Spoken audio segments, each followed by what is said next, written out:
your host with the most welcome 23. You're joining me for Red Carpet Diaries, Book 3, Chapter 3, into Ninradell. Forgive me, I love a bit of mystery in my old age. My name is Marianne de Onyx. I heard you were interested in my book, The Secret of Ninradell? Ninradell. Tongue twist. Marianne de Onyx. Your book? My assistant told me someone was poking around about bringing Ninradell to the screen. She said you were the one behind it. Did she get it wrong? No, she's not wrong. Oh my god, Jessica, you're talking to your hero. I have to play it cool. Though I have to say, I'm surprised to hear from you. I have put in a few inquiries. Nothing serious. My assistant must have gotten some bad information. Try to act professional here. Stop it. She seemed to think the interest was greater than that. I should let you go. Wait, don't go. I only just started reaching out to producers, but I promise my interest is very serious. Your story has always meant so much to me. To so many kids. I don't want to be forgotten. Bringing it to the big screen would introduce it to a whole new generation. You hear Marianne draw in a breath, like she's considering.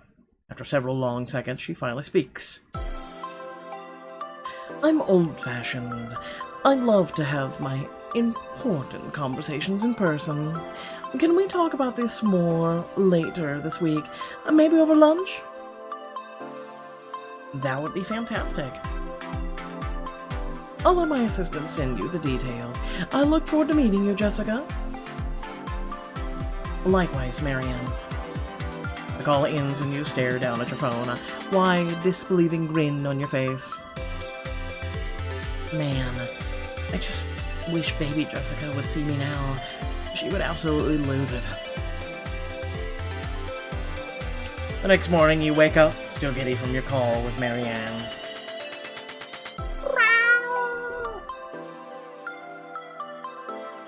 What's that? Timmy's in the well?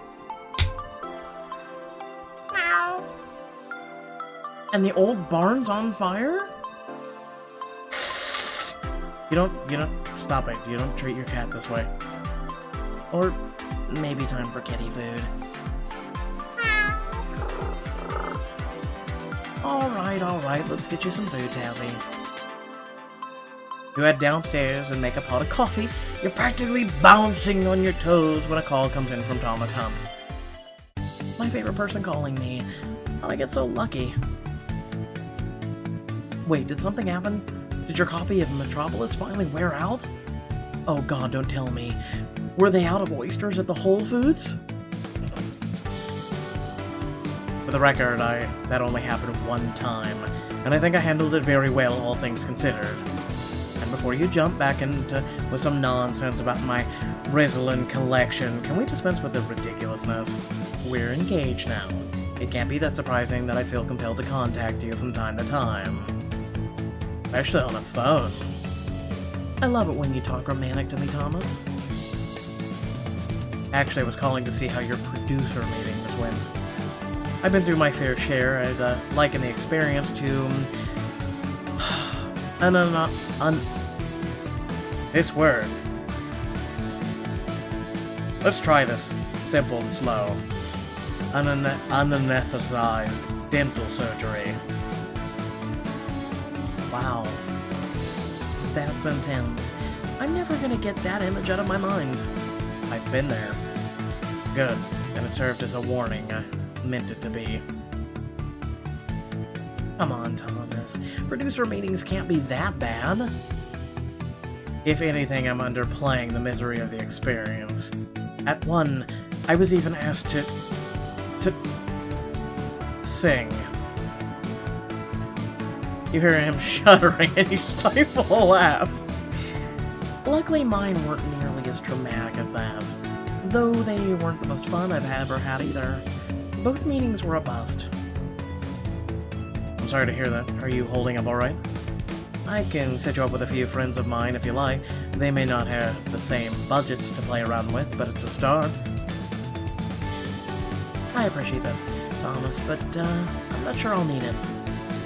When I got home, Mary and Bernex called, asked me to lunch. I figured that has to be a good sign. Keep trying to go French with it. It's certainly not a bad one. If she had no interest in seeing that book adapted, she likely would have said so already. What would your tactic be? I seem to remember you were very good in your pitches for the Last Duchess. Well, I'm gonna focus on...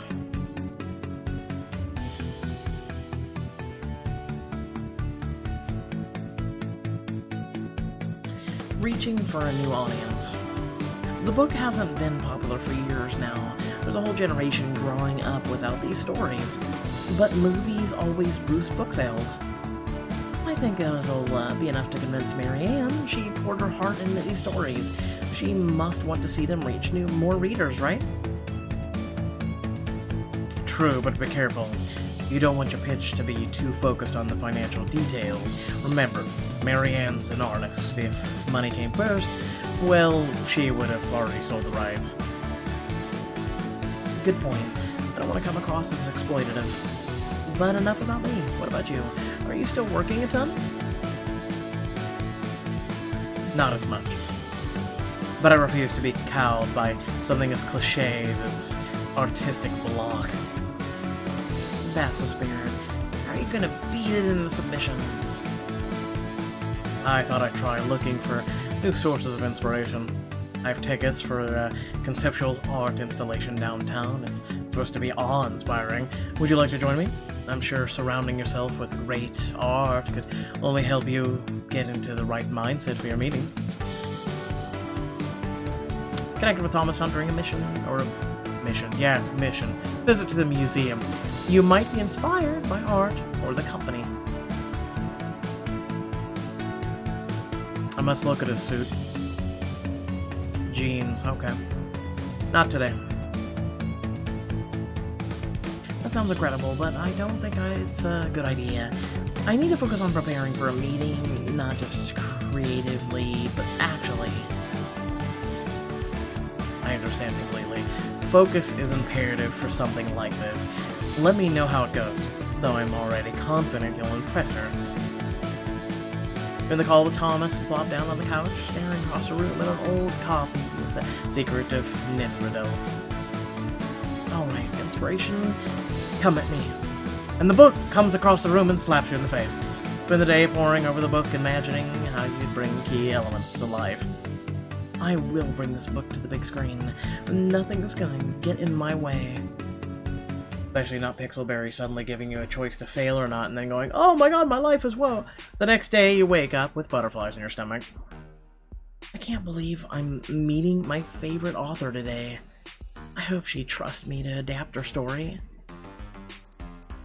You're finishing your makeup when you hear a knock on the door. When you open it, Chaz busts in without a greeting. Oh my god, I had completely forgotten everything about The Secret of Ninradell. Why didn't you tell me you reread it earlier? Chaz steps into the house, clutching a copy of the book to his chest, and falls to the couch in a dramatic swoon. It's amazing.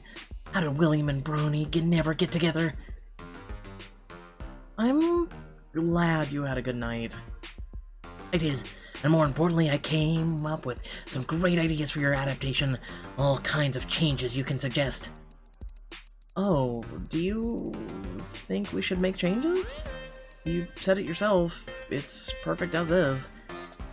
Sure it is, for in book form. We're talking about a totally different medium. We need a powerful story for film, which will require a little reshaping. Suddenly he's become a film director and producer.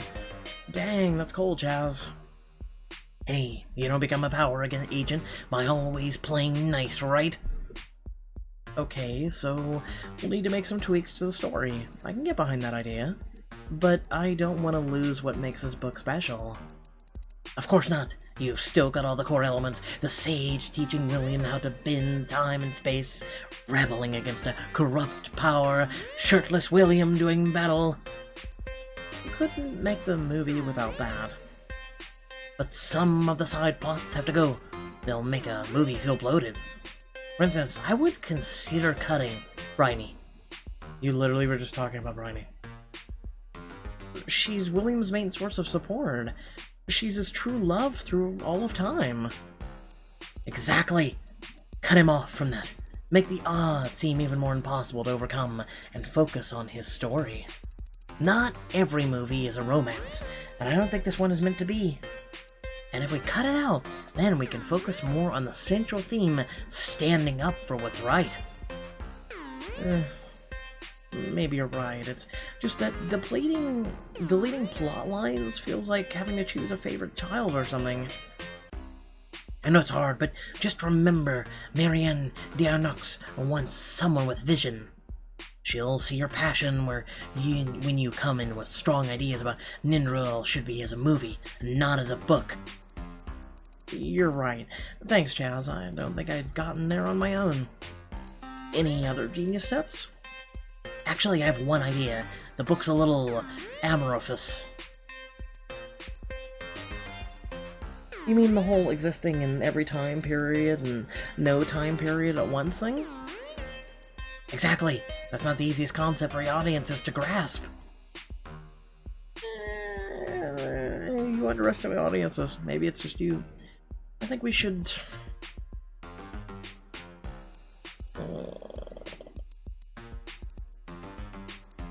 make things more simpler or challenge them.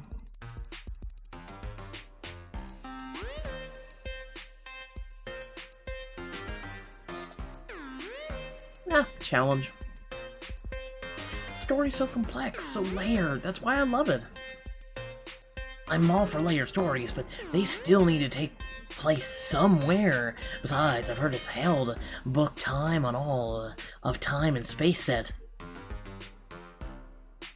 I hear you, but I'm sure there's a way we could manage, maybe with CG? You've worked with Tommy Phelps. You of all people should know that CG should be used disparagingly. I really think the right move here is to pin down the setting. Grounding the action will actually help the rest of the story shine. Actually, that makes a lot of sense. Alright, let's go through this. You're gonna need to know the movie's theme, convince her to have a strong vision, and the movie needs to feel grounded. Do you think you'll be able to convince her of that? Jiminy Cricket, is that you? I think so, yeah. Alright then, prove it. I'm Marianne, pitch me. But first off, the story's central theme is... doing what's right against all odds. Not just William's world, but a municipality of worlds are rigged against the rebels succeeding. But William refuses to give up. He does whatever it takes to stand up for what he believes in. Perfect, she'll love that. So you've got a handle on the central theme of the story, but what's going to be different about your version? How will you make the story your own? So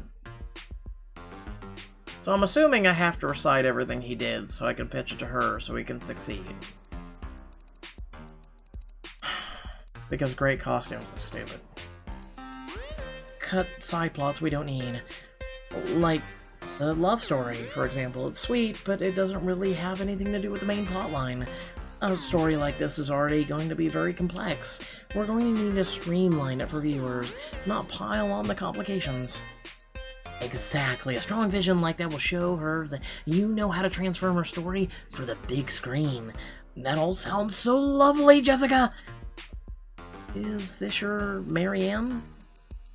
Shh! Don't distract me. Like I was saying, lovely. But how will you ever represent a complex, multi-dimensional story on the screen?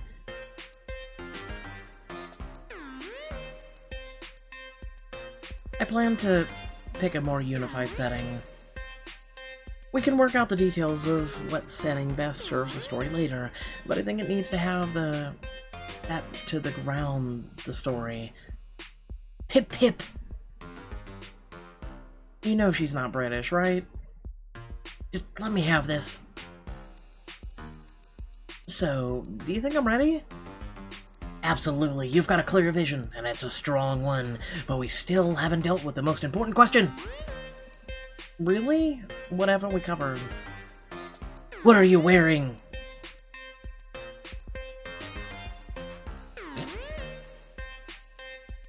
Oh, no, I hadn't even thought about that. Do you have any ideas?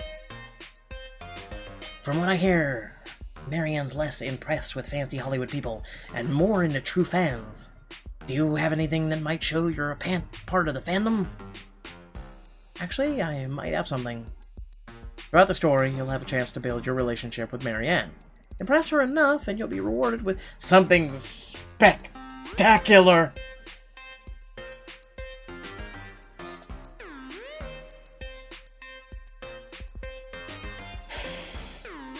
For those of you on YouTube who can't see right now, I'm facepalming because this is goddamn stupid. Are we supposed to be someone who's a famous actress / we're trying to bring a film to screen? Or are we a thought? These and more questions are very important. Apparently we're a thought. Alright. Not even a thought, a fandom thought.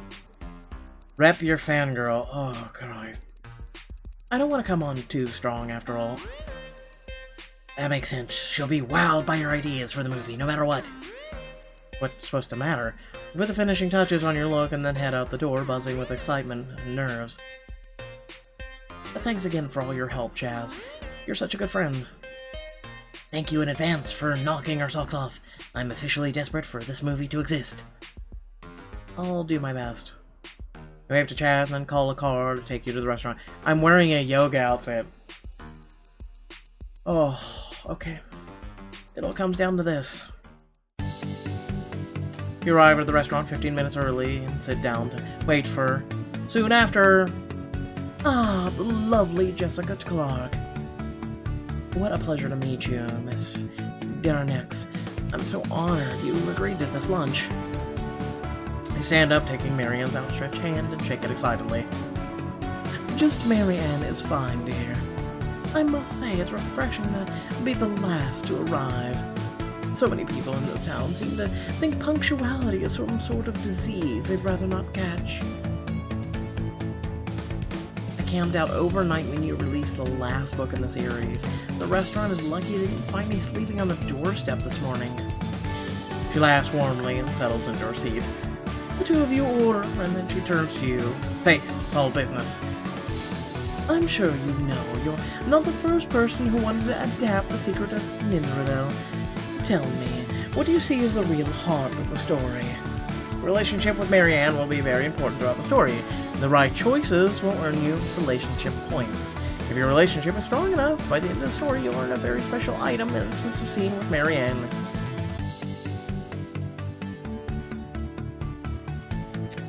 Or the story is... Let's see if his coaching helped us. Let's find out. Doing the right thing no matter what. At its heart, the story is about people facing incredibly difficult choices and doing the right thing anyway. She tends her fingers, gazing at you interestingly. Go on. William's journey is never easy, and he has to make some huge sacrifices, but he never wavers. He knows that some things are more important. I've always felt exactly the same way. How insightful. Clearly you've spent some time with the story. Do you have any thoughts about what an adaptation might look like? Well, definitely. One thing that stood out to me the last time I read the book was that the setting isn't ever totally pinned down. I think clarifying it might improve the story. Interesting. Tell me more. Well, as a reader, I love the sense that Williamstown could be from any time, any place. It actually is. But for a viewer, that's too confusing.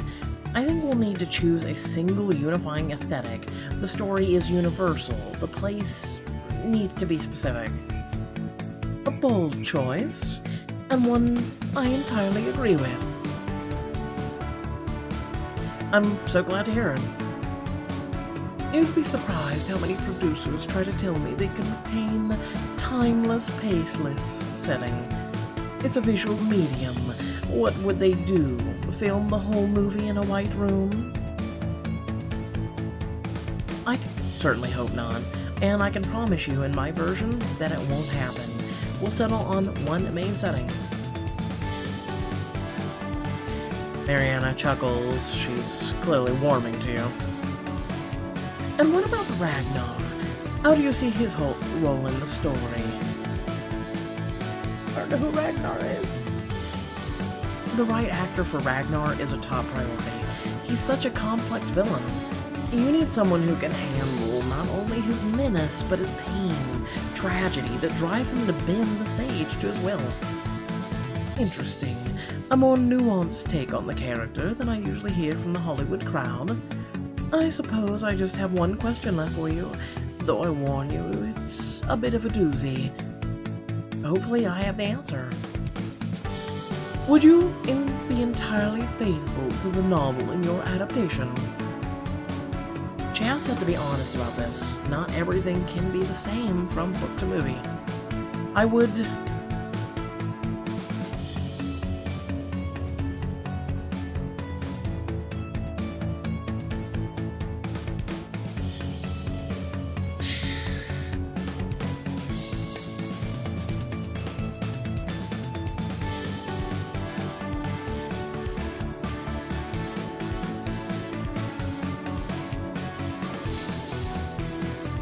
While I'm thinking about this, I realized I cut my finger. Anyway.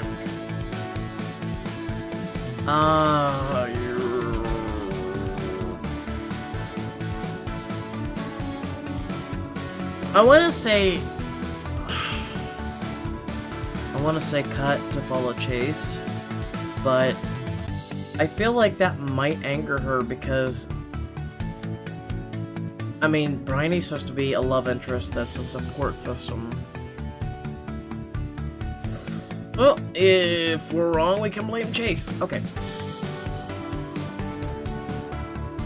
Their relationship is something I love so much about the book, but it doesn't tie into the central themes.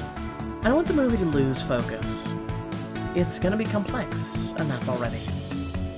As a fan, it pains me to say it, but I think that the Bryony storyline has to go. My, that certainly is a daring change. She narrows her eyes, considering. Then she pulls out a knife and begins stabbing. I hate to say it, but I think you're right. You know, I never wanted to include a love story in the first place.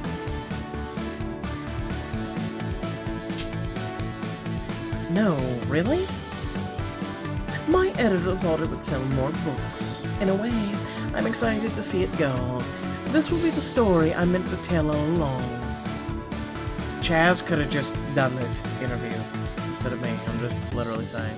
A waiter comes by with your food, which apparently we ordered without knowing.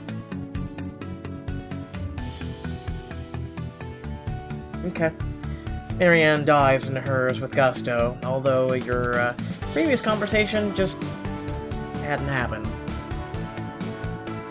These crab cakes are divine. I get them every time I come here, and every time I'm blown away. You nod, waiting for her to say something about the meeting. Only you can't help but speak up.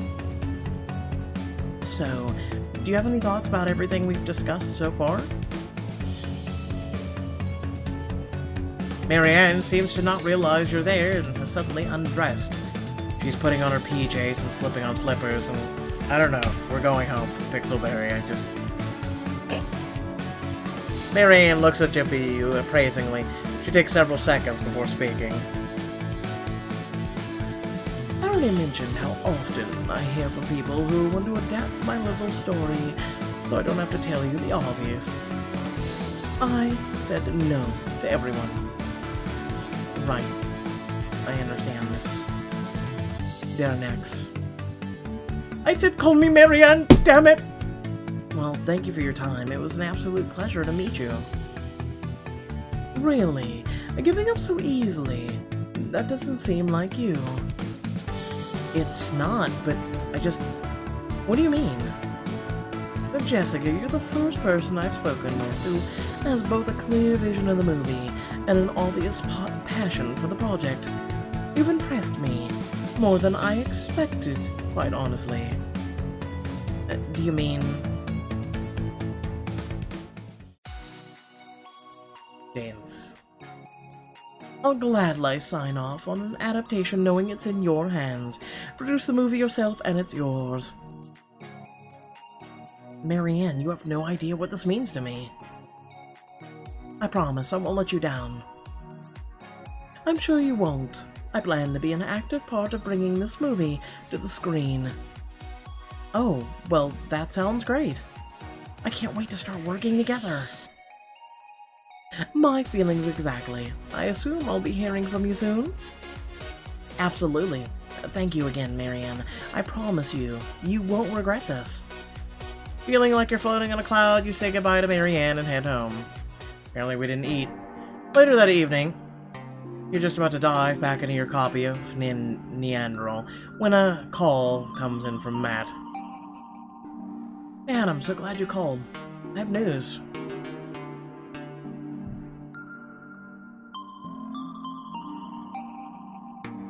Let me guess, Chaz backed out as a man of honor, and now you want me? Wow, Jessica, I'm so flattered, but I'm not sure if I can accept. Nothing like that, actually. This is work-related, not wedding-related. It turns out Marianne signed the rights to Ninradell over to me. She wants me to produce. That's amazing. Isn't it? I can't wait to get started. I already have so many ideas. I've been thinking about sets, casting, costumes. There's so much to do. Wow. That's... great job. Must be nice to feel so excited about what's coming next. You hear a hitch in Matt's breath. Because the way he was speaking didn't tell you. Matt, is everything alright? Yeah, no, I'm fine. He sighs heavily. Matt, you don't sound fine. What can I do to help? In fact, it sounds like something's seriously weighing on you. I should have known. I couldn't hide anything from you. It's about the Cactus Rose remake. Honestly, I've been feeling a little unsure of myself. I have this huge, crucial scene coming up, and I don't feel like I'm getting it. But I don't want to rain on your parade. I'll figure it out. It's not raining on my parade. We've been friends for how long, and you've helped me through some tough spots, more than I can count. I want to help. What can I do? I mean, if it's really not too much trouble, maybe you could come over and help me work through the scene? You're such an amazing scene partner, and you know my acting so well. I think if you were here, I could work through things. Do you think you could make it? I don't think I can tonight. I wish I could help, but after all the excitement today, I'm crashing pretty hard. I don't think I'd be much use. I understand you have so much going on right now. I'm sure I'll figure something out on my own. You're an incredible actor, man. You're gonna nail this. Just don't lose faith in yourself, okay? I'll try. But enough about that. You should be celebrating. Congratulations. I can make it to... I can't wait to see what you do with Ninradell. Thanks, man. I honestly can't wait either. You say goodbye to Matt and hang up. That's right, this does call for a celebration. A toast. Here. You pour yourself a glass of champagne and raise it to the air. To William. To Marianne. To Ninradell. You take a triumphant sip of the champagne and head up to your bedroom, exhausted but thrilled at the day's triumph. Later, you curl up in your bed with your dog-eared copy of The Secret of Ninradell, grinning at the thought that you get to bring this to the big screen. I can't believe I'm really doing it. I can't believe I convinced her to give me the rights. You pull out your pen and start marking up pages. This definitely has to make it in the movie. maybe we can shift the location from the antemporal plane to William's kitchen. You've been going for about an hour when it hits you. Wait, I'm responsible for bringing my favorite book of all time to the big screen. She spent years turning down requests for rights. Some of the biggest producers around have failed to convince her. Am I really ready for this? You managed to convince Marianne to let you adapt the book for the big screen, but can you live up to her high expectations, or you will let your lifetime hero and yourself down? Find out in the next chapter. My eyes are glazed over this time. You may ask why. Is it me, or did suddenly Red Carpet Diaries get really boring and really predictable, and to the point where it's agonizing?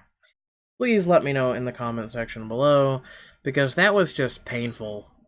That was actually, like, I was actually subconsciously as well as consciously kind of just fading out during this whole book, or, well, chapter, but that was actually atrocious. That I feel like I'm having a stroke. Anyway, with that being said, thank you all for watching. I hope I just didn't get sucked too far away from my duties as a voice reader. Let me know. Otherwise, thank you all for watching, and I'll catch you all in the next video. Bye!